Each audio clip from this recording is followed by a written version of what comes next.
my channel. I'm Charlene, and last night the Real Housewives of Potomac season 4 premiered, and I'm pretty sure this season is going to be an explosive season, okay? So the episode opens up basically rehashing everything that happened last season, and then it moves on to, Giselle with her daughters, and they're having, cutesy talk, and Giselle mentions that Candace, who's another cast member, she's bringing her boyfriend Sherman, who she said at the reunion that they had broke up and they hadn't spoke, but apparently they got back together. And Giselle was telling her daughters that she was bringing Sherman to Candace's wedding, and that she was happy that they were back together because her kids really like Sherman, and that she planned on making cookies to bring to Karen because Karen loves Giselle's baking. Okay, so Karen and Giselle fell out all last season, semi-made up during the reunion last year, because Karen was having some financial difficulties, her and the Black Bill Gates, and Giselle was poking fun and being the Virgo, that she is. Virgos are very rude. Being the Virgo that she was poking fun at Karen, and Karen didn't like it, so it was kind of like that back and forth, and Giselle wanted to extend an olive branch by making homemade cookies for her and taking them to Great Falls, okay? She ends up taking the cookies to Karen's home, and Karen is sitting in her house with Matt, the white guy that ain't nobody from the cast knew who he was.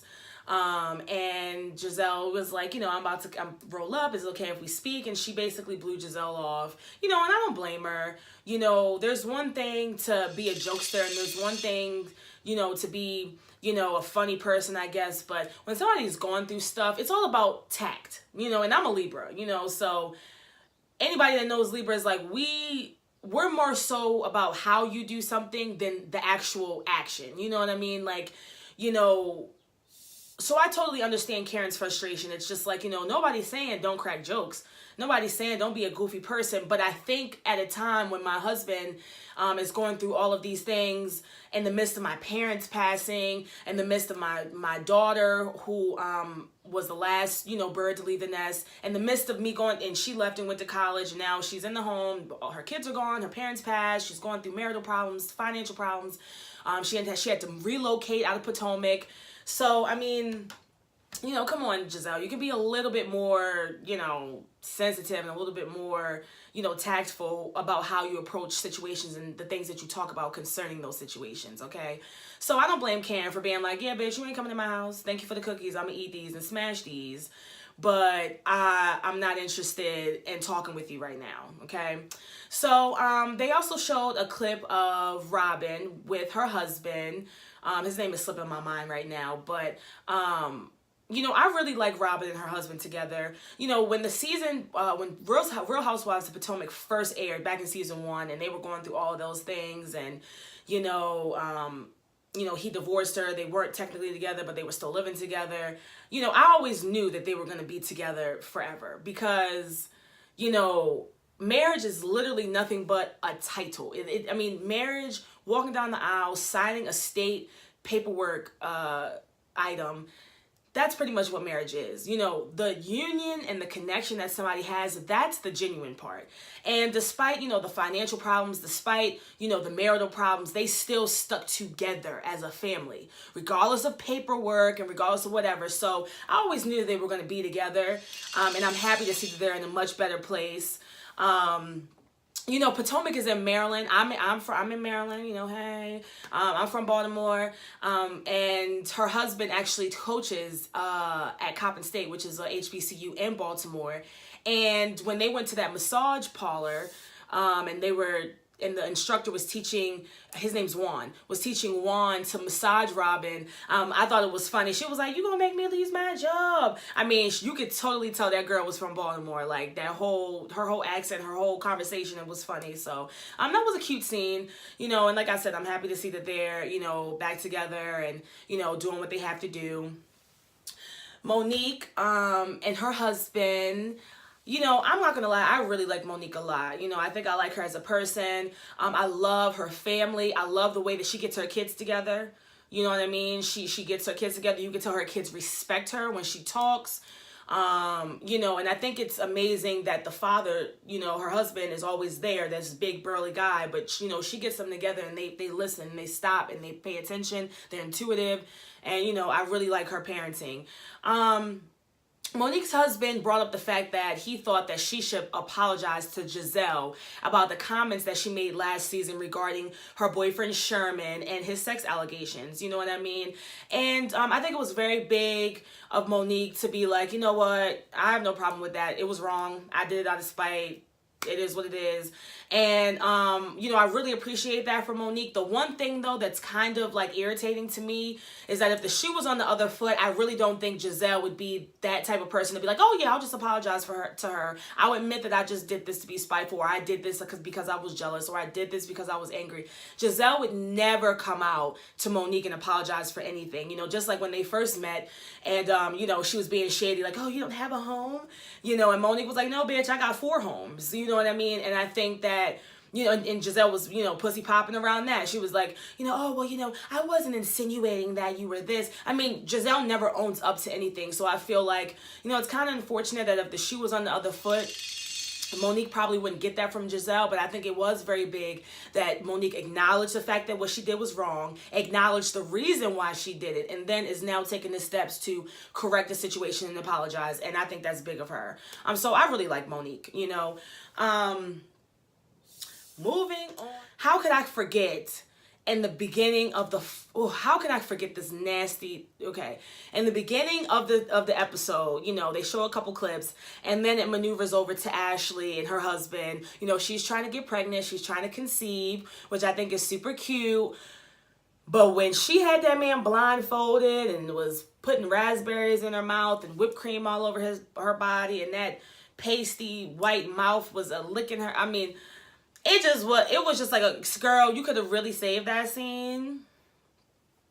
I was getting the itchy witchies all over my body. I was like, ew, this is gross. I wanted to fast forward it through it so bad. It wasn't even funny. But, you know, I think it's awesome that, you know, life is all about elevation. Life is all about growing. And I think it's amazing that, you know, her husband finally, you know, buckled down and, you know, they love each other. And he's like, you know, I'll give you a baby. You know, he was expressed in past seasons that he did not want another child. That's not what he wanted. He old as hell. His kids was grown.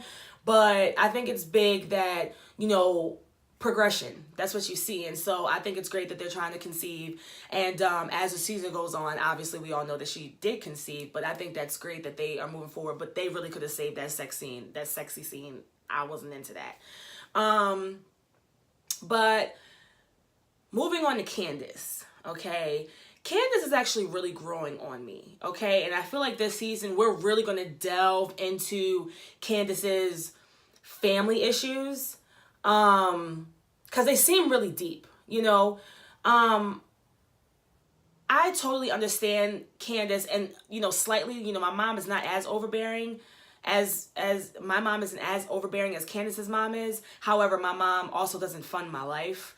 But I definitely knows how it feels to have a parent that raised you and a parent that pretty much did majority of everything for you, you know, in your life.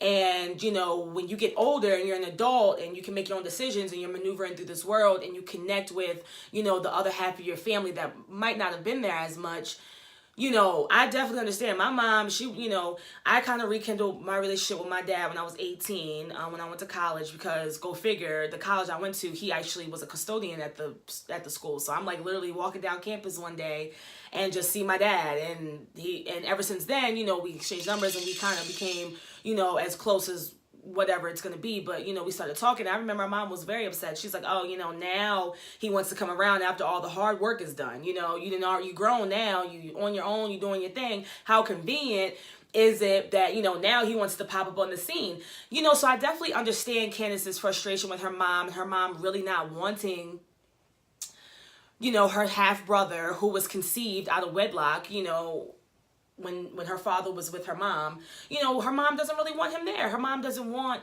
you know, that energy. And I totally understand it. Like I said, you know, in telling my story with my own mother, you know, but at the end of the day, it does seem like, you know, her mom is very, very, very still deep-rootedly hurt in that situation.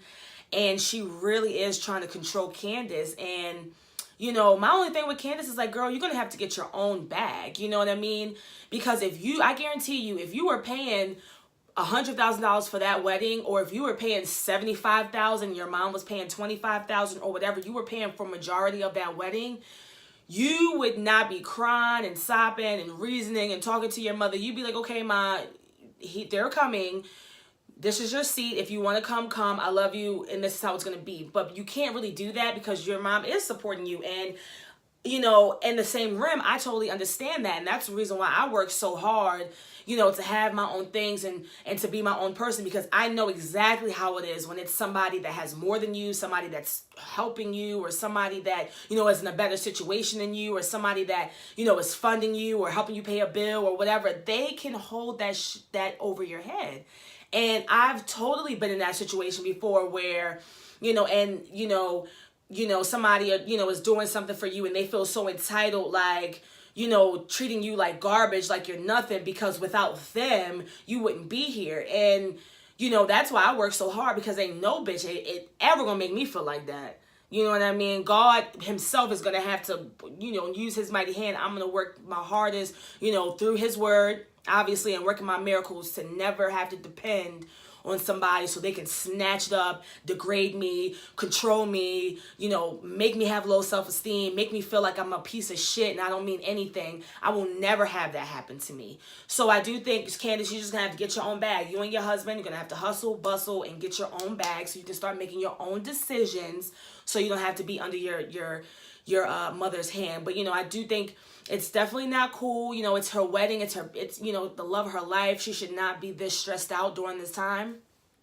But hey, that's what happens when you depend on people, you know. But, you know, that mom, you know, she seems a little really deep-rootedly angry, and, you know, she needs to let that go, because I believe Candace is in her 30s. And if Candace is the younger sibling, like her stepbrother is older than her. So, girl, this happened, I mean, almost a century ago, or half a century, almost 50 years ago. Get over it. Like, are you that miserable? Like, I mean, is she married? Does she not have another husband? Like, why are you, I mean, therapy. Everybody need therapy. Everybody need therapy. But yeah, I mean, this season I know is going to be explosive. As the season goes on, you know, they're going to get more into, you know, Ashley's husband and them sex allegations and all that messy stuff. You know, I do think that, you know, he might like a little sugar in his tank, and he might like a little extra cream in his coffee on the weekends. You know, me personally, I do think that. I do get those vibes. I have a lot of gay friends. I do get that vibe from him. But nonetheless, obviously that's going to be, you know, a topic of discussion. You know, looks like Candace and Ashley going to be getting into it. Monique already don't fuck with Ashley because Ashley tried to call the girl alcoholic. You know, Giselle and Karen, Robin, you know, and this whole sex allegation thing. So I think that this season is going to be crazy. Shout out to Potomac. Shout out to Maryland. Season 4. I'm excited about it.